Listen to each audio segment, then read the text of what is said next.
Hello everyone. Let's talk about the Canon EOS R.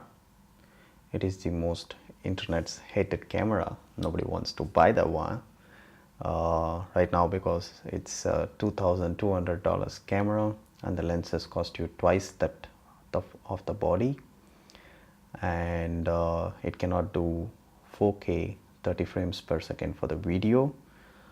Also, it cannot do the sports shooting for the photographers. So nobody knows why that camera came into the market as on today. But I like Canon cameras and the Canon lenses. So I was just thinking how I can achieve the look of Canon EOS R on the Canon EOS M50, because one, I don't have the money. Two, the camera body does not push me to buy the one. So I was thinking about this idea of getting a 4K 30 frames per second out of this Canon EOS M50. Problem is with the crop.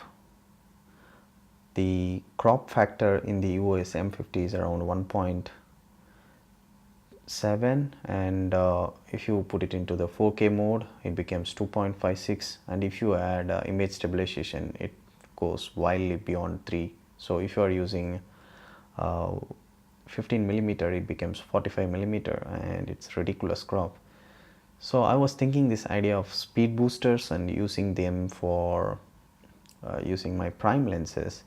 So I always wanted this EF lenses, or the full frame lenses, to have the field of view, the bokeh and the aperture of the full frames that we are used to. The Viltrox announced that they are going to make a speed booster for this camera in Photokina 2018. So I was so happy, delighted. I made a pre-order for it and waited for 2 months, and then it came to me, and then I had a great blast with it, and I had made several videos with it, and it's amazing. But there are a lot of downsides for that. So in this video we will compare with the Canon official adapter versus the Viltrox EF to EFM Mark II adapter. So when we compare the Canon EF to EFM adapter, the Viltrox is expensive, at least twice more than the Canon official price, and the Canon adapter still retains the 1.7 times crop, means your 35mm become 50. But when you use the Viltrox adapter, your 35mm is approximately equivalent to 36 on the. See, the autofocus is kind of slow on Viltrox. It's quite bitingly sharp on the official adapter. The Viltrox adapter is glitchy and does not work with all the EF lenses. So you have to really look on, or there is no documents saying that how this lens or this adapter works with different kinds of lenses. So the EFM Viltrox adapter will not work with the EFS lenses because of the glass element in between them.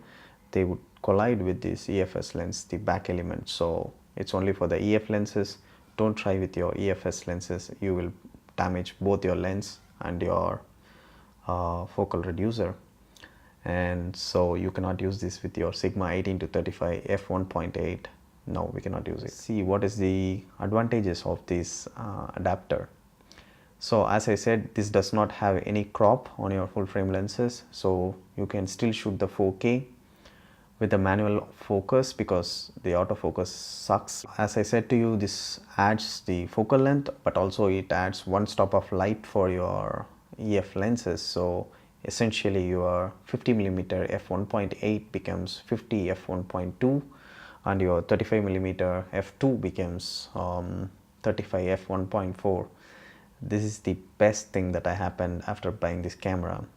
I was so delighted to shoot at f1.2. You can approximately get the 1.3 times crop factor of the Canon 4K with this adapter and the lens and the camera combination. So what are the disadvantages of this lens? It drains battery like hell. For example, if you are leaving this on your camera, even if your camera is turned off, the battery will be done in say about 2 or 3 days. So I would suggest you to buy as much as LPE12 batteries as of now. I wrote an email to the Viltrox and asked them to fix this, but there is no response from them. That's the only thing. You don't get any kind of support from the Viltrox, or their support is just like whatever, take it, don't bother me. And sometimes the focus fails randomly. It just wouldn't focus at all on the subject whatever I want to. And also you cannot use the EFS lenses onto this mount. So these are all the disadvantages for this Viltrox adapter. So there is a strange problem with my Canon 35mm lens. This problem with this lens and the Viltrox adapter is the aperture value is always switching between 1.8 and 1.4, or sometimes it goes to 2.0. So I wrote about this and they said it will be fixed in version 4. Currently my adapter is on version 4, but I still have this problem. Last thing about this adapter is the firmware is upgradable, so later when you want to add some EF lenses, there is a chances that they will update it with the firmware. So currently I'm on the firmware version 4. I'm expecting some version 5 to fix the bugs that I have reported to the Viltrox. So let's wait for it. Why would somebody buy EOS R as of today? The recent announcement from the Canon is that they are going to make 7 RF lenses in 2019 for over a period of 36 months. So if you really want to invest into the RF system, you can get the Canon EOS R if you have that much amount of money. But I don't have that much amount of money, and also I would like to play the wait and watch game and wait for the RF lines to be established, and I want to see a better camera that is better value for money from Canon, because none of the cameras as on today is a value for money from the Canon. It's a rip-off, just like Apple. In conclusion, if you have a lot of money that you want to throw it out of your window, just buy the Canon EOS R and the RF lenses and you will be very happy with it. But if you want to value your money, buy the Canon EOS M50, buy the Viltrox adapter and buy cheap used Canon EF lenses. Thank you for watching this video. We will see you in the next one. Have a great day.